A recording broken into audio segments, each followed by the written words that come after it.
Alléluia, alléluia. Que le nom de l'Éternel soit béni. Que Dieu te bénisse, bien-aimé, et que sa grâce demeure sur ta vie. Très heureux de nous retrouver ce matin à notre pain quotidien. Et je crois que Dieu va nous faire du bien au travers de sa parole. Alléluia. Alors, nous avons comme thème du jour, par ses maîtres sûrs, le thème de la semaine, vaincre le mal, et le thème du mois, restauration totale. Alors, qu'est-ce qu'une restauration totale? Alors, c'est le fait que Dieu nous ramène à notre identité spirituelle, notre identité avant l'apparition du péché. C'est donc une restauration parfaite à tous les niveaux de notre vie, de notre existence. Elle est d'ordre spirituel, moral, financier, intellectuel et physique, matériel. Alléluia. Ésaïe 53, verset 5 nous dit que Christ nous a restaurés au travers de ses maîtressures. Et je fais la lecture. Mais il a été blessé pour nos péchés, brisé pour nos iniquités. Le châtiment qui nous donne la paix est tombé sur lui. Et c'est par ses maîtressures que nous sommes guéris. Le pasteur Becker peut vous servir ce matin.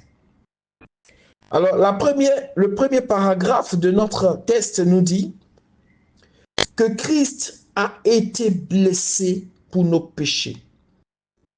Nous savons les conséquences du péché dans notre esprit et sur notre chair. Ces conséquences sont évidentes, elles sont palpables.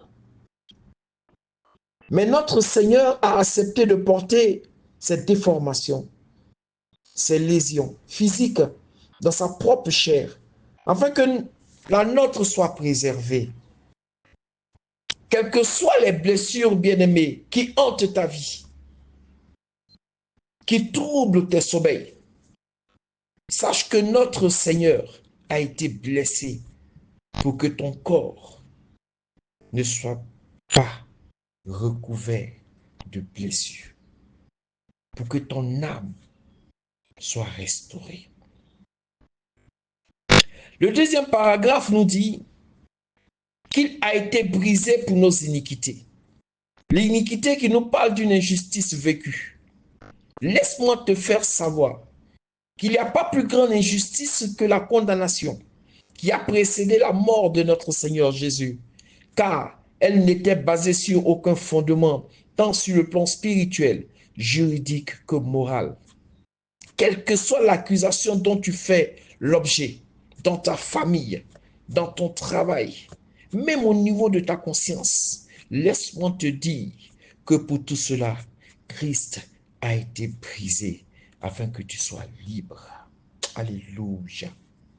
Le troisième paragraphe nous dit que le châtiment qui nous donne la paix est tombé sur lui.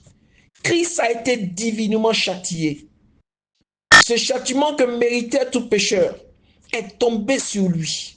Lui qui n'a jamais péché, de sorte que le regard de son Père s'est détourné de lui pour se tourner vers toi et vers moi. Oui, toi qui n'as plus les bonnes grâces de ton patron, toi qui vois ton foyer t'échapper malgré tous tes efforts, toi qui as frappé à toutes les portes et tu ne vois que déception après déception.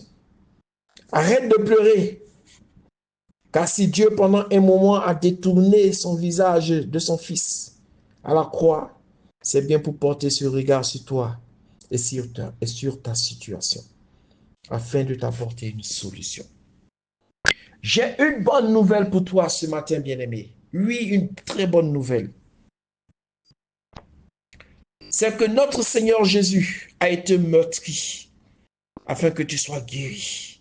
Les marques de cette meurtrissure sont évidentes sur sa tête, car il a reçu une couronne d'épines dans ses mains et dans ses pieds aussi, car ils ont été percés par des clous.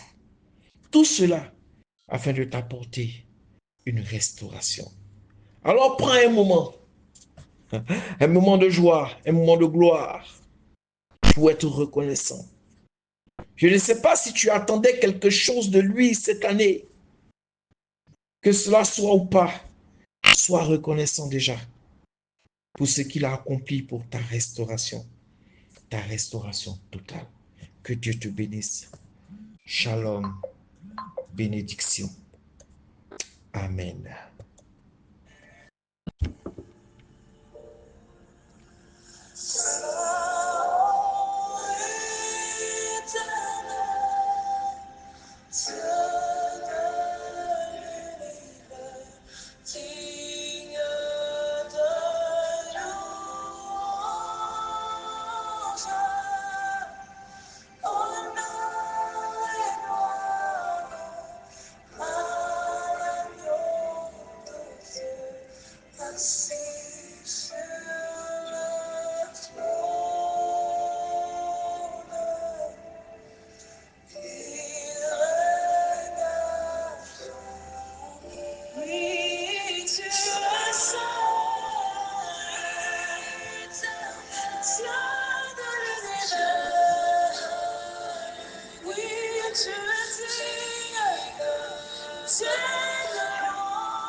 Qui est assis sur le trône.